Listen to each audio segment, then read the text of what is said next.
तो नमस्कार साथियों, आज की वीडियो में मैं बात करने वाला हूँ नारीवाद के बारे में। थोड़ा सुन के थोड़ा अजीब लगेगा कि यार नारीवाद की मैं क्यों बात कर रहा हूँ। तो इसलिए मैं बात कर रहा हूँ क्योंकि बात करना ज़रूरी है। और नारीवाद की जो डेफिनेशन है या इसकी जो आंदोलन है, जैसे स्कूल में नहीं होता था, जैसे हम स्पीच देते थे, जैसे हाल ही में अभी 77वां स्वतंत्रता दिवस मनाया हमने। तो हमारे टाइम पे क्या करते थे, स्वतंत्रता दिवस के दिन एक भाषण होता था स्कूल में, वो जाके हम याद करके उसको स्कूल में जो है स्टेज पे उसकी उल्टी कर देते थे। यानी कि जो लिखा हुआ है भाई स्वतंत्रता दिवस का मतलब ये होता है, महात्मा गांधी जी का योगदान ये था, नेताजी सुभाष चंद्र बोस का योगदान ये था, भगत सिंह का योगदान ये था, और बाकी सारे क्रांतिकारियों का योगदान ये था, और बाकी सारी टेक्निकल चीज़ें वो सब बोल के आ जाते थे। और इंटरनेट पे अगर आपको कोई चीज़ ढूंढनी है तो आसानी से मिल जाती है। और आज के टाइम तो वही ChatGPT है, डाल दो कोई इन्फॉर्मेशन जो आप जानना चाहते हो, उसका जो है आउटपुट आपको मिल जाएगा विद इन अ सेकेंड। तो यहाँ पे टेक्निकल चीज़ें या फैक्ट वाली चीज़ें बहुत ज़्यादा मैं उसको डीप में नहीं जाऊँगा, बट इन जनरल जो आज के टाइम पे उसका जो इम्पैक्ट पड़ रहा है हमारे समाज में, उसके ऊपर मैं बात करूँगा। देखो, वैसे फेमिनिज्म की परिभाषा, उसकी जो हिंदी मीनिंग है उससे काफ़ी हद तक समझ में आ जाती है। नारीवाद जिसको हम कहते हैं कि आगे बढ़ने के लिए स्त्रियों को भी पुरुषों के समान अधिकार या समान अवसर मिलने चाहिए। ये इसकी एक ऊपर डेफिनेशन हमको समझ में आती है, जो कि सही भी है। अगर हम बात करें समाज में आगे बढ़ने के लिए, तो महिलाओं को भी सेम अधिकार मिलने चाहिए, सेम अवसर उनको भी मिलने चाहिए जो पुरुषों को मिल रहे हैं, क्योंकि कोई भी तबका अपनी जो पोटेंशियल है उसका जो है फुल यूज कर सके। आज़ादी के कुछ समय बाद हमारे जो देश में प्रधानमंत्री थी वो महिला थी, और उसके कुछ 5-6 दशक बाद हमारी जो पहली राष्ट्रपति थी वो एक महिला थी। तो वो तभी बन पाई जब उन्हें अवसर मिला आगे बढ़ने का।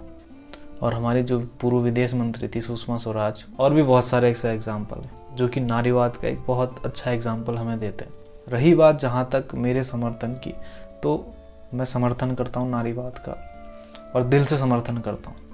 पर हाल ही के वर्षों में जो नारीवाद पे जो वेस्टर्न कल्चर का जो इम्पैक्ट पड़ा है ना, जो पश्चिमी सभ्यता का जो इम्पैक्ट पड़ा है, उसका मतलब ये है कि जैसे अगर कोई काम गलत पुरुष भी कर रहा है तो महिला भी करेगी, और उसमें उसका समान अधिकार होना चाहिए। तो इस तरीके की सोच की तरफ ज़्यादा इंक्लिनेशन मुझे आज के समय दिख रहा है, तो इसीलिए मैं उसके ऊपर एक वीडियो भी बना रहा हूँ। देखो, एक तो सोचने का तरीका ये हो सकता है कि कुछ महिलाएं इस तरीके से सोच रही नारीवाद को कि भाई देखो, हमें आगे बढ़ने के अवसर प्राप्त हो रहे हैं, हमें उनका फ़ायदा उठाना चाहिए। अच्छे जॉब में जा रहे हैं और अच्छे जो है मुकाम हासिल कर रहे हैं, एथलीट हो गए हर क्षेत्र में, कोई पायलट बन रहा है, कोई डिफेंस में सेवा दे रहा है। ये महिलाओं की मैं बात कर रहा हूँ इसमें। तो बहुत सारे क्षेत्र हैं जिसमें महिलाएं अपना योगदान दे रही हैं, जो कि देश के विकास के लिए सही भी है। पर उन महिलाओं के बारे में आपका क्या विचार रहेगा जो नारीवाद की आड़ में अपनी व्यक्तिगत स्वार्थ को ज़्यादा प्रायर रखते हैं? वो किसी भी तरीके का हो सकता है। जैसे फेमिनिज्म की अगर मैं बात करूं, तो पहले के टाइम पे तो ऐसा नारीवाद जैसा कुछ था नहीं। पहले के टाइम पे स्त्रियों को दबा के रखा जाता था, उन्हें जो है घरेलू हिंसा का सामना करना पड़ता था। उनके लिए बहुत सारी बाउंडेशंस थी जो कि सही नहीं थी। और मैं ये कह रहा हूँ तो आई मीन इट, वो चीज़ गलत है। पर जिस तरीके से एक नारीवाद की जो परिभाषा बनी है आज की यंगस्टर के बीच में, वो ये बनी है कि अब भाई लड़का गलत काम कर रहा है ये सब, तो हम भी गलत काम करेंगे। किसी भी सेंस में हो सकता है। अगर आपका माइंडसेट इस तरह जा रहा है, ज़रा सा भी इंक्लिनेशन आपका इस तरह है, तो इससे जो है नारीवाद की इमेज है ना, आप और लोगों के लिए भी ख़राब कर रहे हो। देखो, लड़का अगर गलत है तो वो भी गलत है, ठीक है? उसको कोई पुरस्कार नहीं मिलने वाला कि भाई तुम गलत कर रहे हो तुम्हें पुरस्कार मिलेगा। पर अगर आपकी सोच का इंक्लिनेशन उस डायरेक्शन में जा रहा है, तो सोचो मतलब ये कितनी बड़ी खामी है सोच में। जैसे सपोज दैट एक एग्जांपल मैं आपको देता हूँ। एक एक्ट्रेस है, बॉलीवुड एक्ट्रेस, उसकी एक मूवी आई थी थप्पड़ करके, उसमें कुछ था, ठीक है? तो उसमें कुछ घरेलू विवाद में, कोई बड़ी बात नहीं होती वैसे, घरेलू विवाद में हीट ऑफ द मोमेंट में पति उसको बता रहा होता है कि भाई इस समय मेरे पास मत आओ, मैं गुस्से में हूँ या जो भी है। तो उस समय उसको शांत करने की कोशिश करती, तो हीट ऑफ द मोमेंट में उससे जो है उसको थप्पड़ पड़ जाता है। तो उस थप्पड़ के चक्कर में लड़की उसको डिवोर्स दे देती है। ठीक हो गया, चलो ठीक है, इस चीज़ को हम एडमायर करते हैं कि भाई घरेलू हिंसा किसी भी प्रकार से नहीं सही जाएगी। ठीक हो गया, समझ में आ गई बात। भले वो एक थप्पड़ ही क्यों ना हो, ठीक है, चलो आपकी बात को हम मान लेते हैं। पर यहाँ पे उसी सेम एक्ट्रेस की एक दूसरी मूवी आती है नेटफ्लिक्स पे, कुछ दिलरुबा करके, उसमें वो अपने पति को चीट करती है और उसके बाद भी वो एक्सपेक्ट करती है कि उसका पति जो है उसको माफ़ कर दे और जो है पहले की जैसी लाइफ वो जी सकते हैं। अब आप देखो कितनी आयरॉनिकल चीज़ें हो रही हैं यहाँ पे। अब एक चीज़ ये भी समझने की, कोई भी एक्टर और एक्ट्रेस जिस तरीके की फिल्म कर रहा है उसमें जो मैसेज वो पोर्ट्रे कर रहा है, तो उसको एटलीस्ट जो है कोशिश ये करनी चाहिए कि आने वाले जो भी प्रोजेक्ट हैं जो उसने पिछले मूवीज़ में मैसेज दी हैं उनको जो है कॉन्ट्राडिक्ट ना करें। एटलीस्ट जो है इतनी कोशिश जो है करनी चाहिए थी, मुझे ऐसा लगता है। बट हाँ ठीक है, उनको तो भाई पैसों से मतलब है, क्या लेना देना। पर एक जगह आपको सोचना पड़ेगा, एक केस में आप जो अपनी शादी है उसको एक थप्पड़ के चक्कर में तोड़ दे रहे हो, डिवोर्स दे रहे हो। पर दूसरे केस में जहाँ पे आप खुद अपने हस्बैंड पे चीट कर रहे हो, उसके बाद भी एक्सपेक्ट कर रहे हो कि यार वो हस्बैंड जो है उसको अपना ले एज इट इज़ और जो है लाइफ जो है वैसे ही चलती रहे। दो आयरॉनिकल चीज़ें हो गई वही ना। और ऐसा समाज में भी हो रहा है। आज की जो जनरेशन है, मेल हो या फीमेल हो, जो फेमिनिज्म की जो इम्पोर्टेंस है उसको ना आप कम कर सकते हो, नहीं आपको कम करना चाहिए मेरे हिसाब से। पर यहाँ पे एक चीज़ ये भी समझनी है कि जैसे जो नारीवाद की जो डेफिनेशन आपके दिमाग में गलत पड़ी हुई है वो गलत नहीं पड़नी चाहिए। ये बात सच है कि सदियों से महिलाओं के ऊपर अत्याचार हुए थे, उन्हें घर में सिर्फ चूल्हा चौका करने तक ही सीमित रखा जाता था। घरेलू हिंसा भी होती थी, उनकी बात कोई सुनता नहीं था। एक तरीके से एक वस्तु की तरह उनका जो है इस्तेमाल किया जाता था। तो आज के टाइम पे नारीवाद के आने के बाद ये चीज़ें कुछ कम हुई हैं और जो कि जो है एडमायरेबल है। मगर मैं अगर आपसे नारीवाद के पॉजिटिव साइड की बात कर रहा हूँ तो उसका नेगेटिव साइड की भी मैं ज़रूर बात करूँगा। जहाँ पे मैं एक मूवी का रेफरेंस दे रहा था, जहाँ पे एक लड़की एक थप्पड़ के चक्कर में अपने सालों के रिलेशन को ख़त्म कर देती है, डिवोर्स दे देती है। तो ये केस है ना, इसके ऊपर मैं थोड़ा बाद में बात करूँगा, इसको ध्यान से मतलब याद रखना, ठीक है। और कोई एक ग्लोबल इन्फ्लुएंसर है, मिया करके कुछ है उनका नाम, वो लड़कियों को ये सलाह दे रही हैं कि आप 18 साल में शादी करो और 20 साल में डिवोर्स कर लो। कभी भी इनको छोड़ने में जो है कभी भी हिचक मत करो, यानी कि जब आपको मर्जी पड़े तब आप छोड़ दो। तो ये तो एक एक्सट्रीमिस्ट विचारधारा हो गई जिसका मैं समर्थन नहीं करता हूँ। क्यों नहीं करता हूँ ये बात ध्यान से समझना। जब मैं आसपास अपने देखता हूँ तो मोस्ट ऑफ द केसेस में जो है लड़कियाँ और लड़के अपने रिलेशनशिप नहीं चला पाते हैं शादी के बाद। उनका रीज़न क्या है? शादी से पहले तो सब ओके रहता है, पर शादी के बाद 1 महीने 2 महीने 3 महीने या 1 साल रिलेशन टिक ही नहीं पा रहे हैं, उनके डिवोर्स हो जा रहा है उनका। अब इसका समाज में क्या इम्पैक्ट पड़ेगा ये आप लॉन्ग टर्म में समझना। हाँ भाई, माता पिता ने डिवोर्स दे दिया, बच्चे अलग रह रहे हैं, पिताजी अलग रह रहे हैं, दूसरी शादी कर रहे हैं, तो आप बच्चों पे इनका इम्पैक्ट देखोगे ना, ये कोई बहुत अच्छा नहीं पड़ा है अगर over the period of time अगर इसको देखा जाए, और आने वाले टाइम पे भी नहीं पड़ेगा। देखो, नारीवाद इसलिए आया था कि स्त्रियों को भी समान अवसर मिल सके, पर यहाँ पे अगर आप रिलेशनशिप को ही कंटिन्यू नहीं कर पा रहे हो, अगर आप अपने रिश्ते को ही कंटिन्यू नहीं कर पा रहे हो, तो कहीं ना कहीं ये भी तो आपकी कमज़ोरी है। समझ पा रहे हो? अगर आप रियल में नारीवाद का मतलब समझ पा रहे हो तो इसका मतलब तो ये ना कि आप दोनों कंट्रीब्यूट कर रहे हो सेम चीज़ में। देखो, रिलेशनशिप एक बहुत ही संवेदनशील मुद्दा है। यहाँ पे अगर आप ये सोचोगे कि यार सामने वाला इंसान जो है ये मेरे अकॉर्डिंग काम करे या जो है मेरे अकॉर्डिंग चले, तो ये तो पॉसिबल नहीं होने वाला है ना, क्योंकि उसका भी सेम कंट्रीब्यूशन है और आपका भी सेम कंट्रीब्यूशन होगा, तभी जो है रिलेशनशिप या मैरिज आपकी चल सकेगी। पर अगर अगर कहीं पे भी मेल की तरफ से या फीमेल की तरफ से कंट्रीब्यूशन कम होगा तो रिलेशनशिप नहीं चल पाएगी। पहले के टाइम पे होता था कि स्त्रियां कॉम्प्रोमाइज़ कर जाती थी, इसलिए जो है रिलेशनशिप काफ़ी लंबी चल जाती थी, ठीक है। वहाँ पे मैं अब देखो थोड़ा ध्यान से समझना, डीप में बात कर रहा हूँ यहाँ पे, ऊपर सरफेस लेवल की बात नहीं कर रहा हूँ।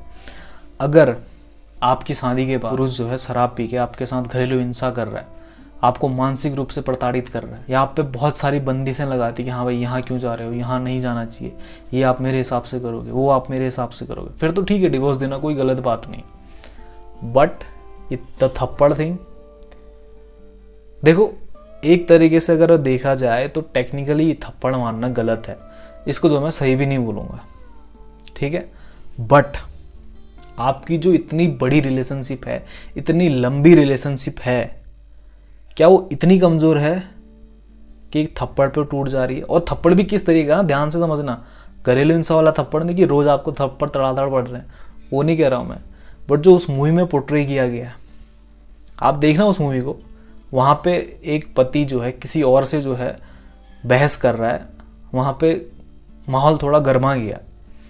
अब जहाँ पे गुस्से में जो है किसी भी इंसान को, अगर हम ह्यूमन नेचर की भी बात करें तो गुस्से में उसे कुछ भी समझाना नहीं चाहिए, गुस्से में उसे छोड़ देना चाहिए, हाँ भाई उससे कुछ बात नहीं करनी चाहिए। तो इसको ध्यान से समझना, थोड़ा थोड़ा बिहेवियर लेवल पे मैं बात कर रहा हूँ। अगर कोई भी उस सिचुएशन में है, उसके बाद वो अपनी पत्नी को मना कर रहा है कि हाँ भाई हीट ऑफ द मोमेंट में हूँ, प्लीज़ जो है इस चीज़ से साइड हो जाओ, क्योंकि रिएक्शन जो है कुछ भी आ सकता है, और उस रिएक्शन में किसी का गुस्सा किसी के ऊपर पड़ गया। ऐसा नहीं कि इंटेंशनली उसको मारा गया है, उस थप्पड़ के चक्कर में रिलेशनशिप खत्म हो जा रहे हैं, समझ रहे हो? वहाँ पे घरेलू हिंसा नहीं हुई है, वहाँ पे सिचुएशन अलग है, पर जहाँ पे घरेलू हिंसा हुई है वो चीज़ गलत है। जहाँ पे पति आपका यूज़ कर रहा है, आपकी मर्जी के बगैर आपसे कोई भी काम करवा रहा है, तो वो चीज़ गलत है। उस केस में आप जो है छोड़ सकते हो, वहाँ पे जो है कॉम्प्रोमाइज़ करने की क्या ज़रूरत है।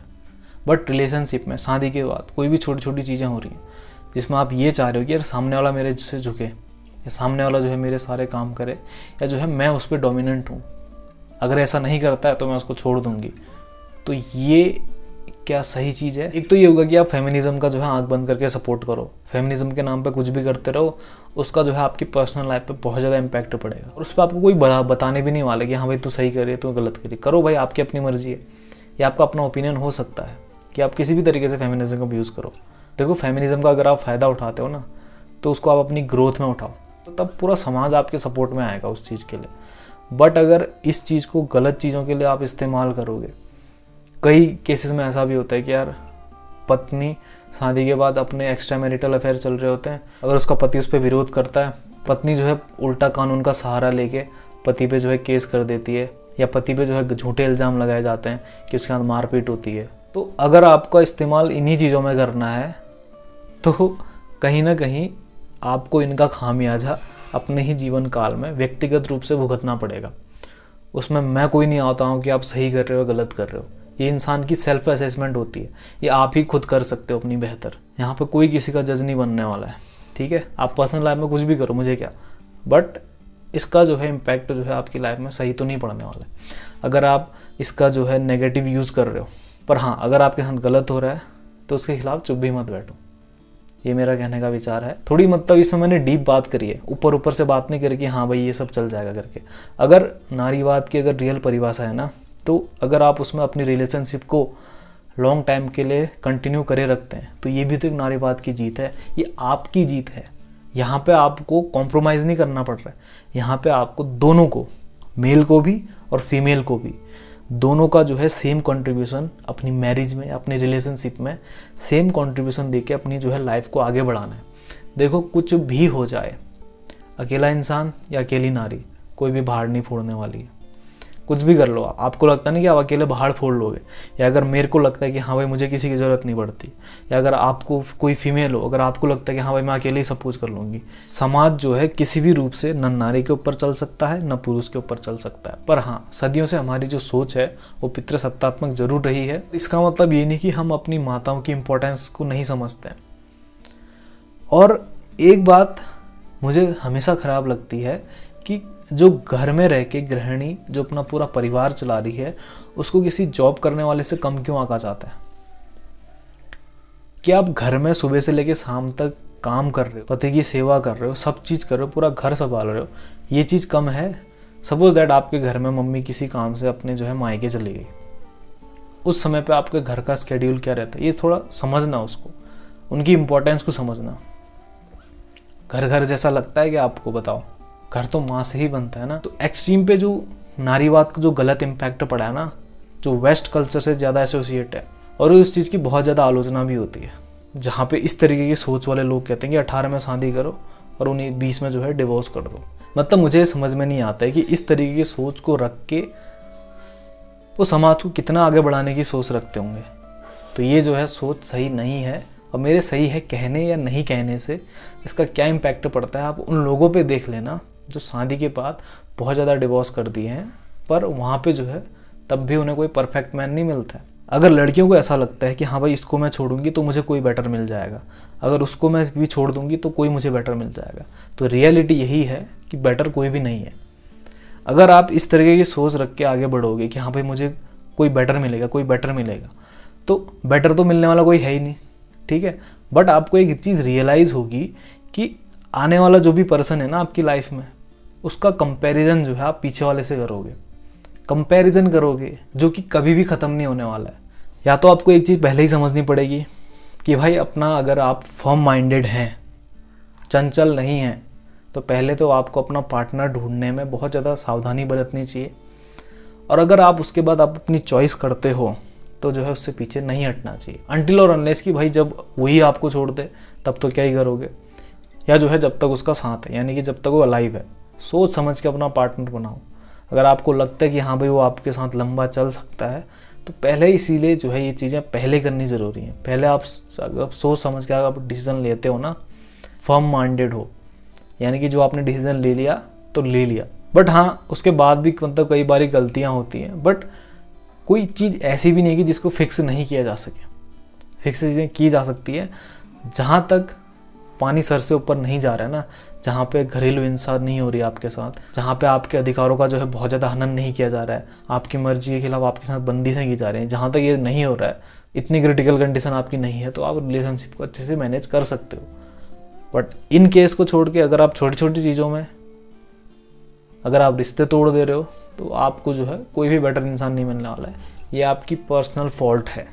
तो इसके कंक्लूजन के रूप में अगर मैं बात करूँ ना, जहाँ पे एक ग्लोबल इन्फ्लुएंसर मियाँ कुछ कह रही हैं, 18 साल में शादी करो, 20 साल में जो है डिवोर्स दे दो, तो ये भी आपका रिलेशनशिप में फेलियर रहेगा। यानी कि आप उसको इसलिए नहीं छोड़ रहे हो कि हाँ भाई आप उसको छोड़ रहे हो, आपको उसकी ज़रूरत नहीं है, हाँ भाई आप उसको इसलिए छोड़ रहे हो कि वो इंसान आपके लिए वस्तु है। यही तो हुआ ना कि 18 में शादी करो, 20 में छोड़ दो। इसका मतलब कोई भी मिल जाए, 2 साल के लिए है बस बॉन्डिंग, इसका मतलब क्या बनता है? तो अगर आप ऐसा करते हो, आप किसी के साथ भी टिक के नहीं रह सकते हो, तो ये आपकी एक फेलियर ही माना जाएगा। ये कोई बहुत बड़ी बात नहीं है। और कहीं ना कहीं यही सोच आपके माइंडसेट को भी दर्शाती है कि आपका माइंड कितना अनस्टेबल है और आप अपनी चीज़ों को लेके कभी भी श्योर नहीं रहते हो। आपकी डिसीजन मेकिंग बहुत ज़्यादा पुअर है। फर्म माइंडेड होके किसी एक इंसान के साथ, जिसके साथ आपकी बॉन्डिंग अच्छी है, जिसके साथ आपकी म्यूचुअल अंडरस्टैंडिंग है, उसके साथ अगर आप अपनी लाइफ कंटिन्यू नहीं कर सकते हो, तो आप जो है किसी के साथ अपनी लाइफ कंटिन्यू नहीं कर सकते हो। आप एक ऐसे समाज की कल्पना करो जिस समाज के में रिलेशनशिप में बहुत ज़्यादा कॉम्प्लिकेशंस है, जहाँ पे लोग शादी के बाद बहुत ज़्यादा डिवोर्स हो रहे हैं। वो समाज ज़्यादा आगे प्रगति करेगा, या वो समाज ज़्यादा आगे प्रगति करेगा जिस समाज में जो है रिलेशनशिप एक बहुत अच्छी खासी चल रही है, डिवोर्स कम हो रहे हैं, पीसफुली लाइफ बिता रहे हैं अपने बच्चों के साथ? क्या ये जो परिवार है या ये समाज है जिसमें डिवोर्स कम हो रहे हैं, बच्चों पे प्रॉपर ध्यान दिया जा रहा है, माता पिता का दोनों का प्यार मिल रहा है, ये समाज ज़्यादा आगे प्रगति करेगा? या वो समाज जिसमें बच्चे अलग अलग रह रहे हैं, डिवोर्स ज़्यादा हो रहे हैं, ये ज़्यादा प्रगति करेगा? समझदार आप हैं। और कहीं ना कहीं अगर आप समाज में हैं, भले आप पुरुष हो या महिला हो, आपका योगदान समाज में रहता है, भले आपको मालूम हो या ना हो। आपके जो पर्सनल लाइफ में जो चीज़ें हो रही हैं, समाज में उसका इम्पैक्ट पड़ता है। तो अगर आप एक समझदार इंसान हैं, आप भी जो है एक अच्छे समाज की ही कल्पना करेंगे। अपना टेक मैं आपको बता चुका हूँ। किसी भी रूप से अगर आपको प्रगति करनी है तो आपको समान अवसर मिलने चाहिए, वो चीज़ सही है। पर अगर आप कहीं आप इसके नेगेटिव इम्पैक्ट, इसके जो वेस्ट का जो इन्फ्लुएंस है उस पर ज़्यादा आकर्षित हो रहे हैं, वो कहीं ना कहीं चीज़ें पर्सनल रूप से सही नहीं हो सकती हैं। क्योंकि भौतिक सुखों की ओर ज़्यादा उन्मुख होना इंसान को जो है पीड़ा ही देता है, दुख ही देता है, दर्द ही देता है। ये मेरा कहना था। बाकी जो है आप समझदार हैं, कोई भी ओपिनियन जो है दिल पे लेने की ज़रूरत नहीं है। बाकी जो है मेरी भी कोई भी बात अगर ख़राब लगती है तो ठीक है, आप डिसलाइक कर सकते हो, अच्छी लगती है तो अपना सकते हो, नहीं लगती तो इग्नोर कर सकते हो। ठीक है, thanks for watching, love you all.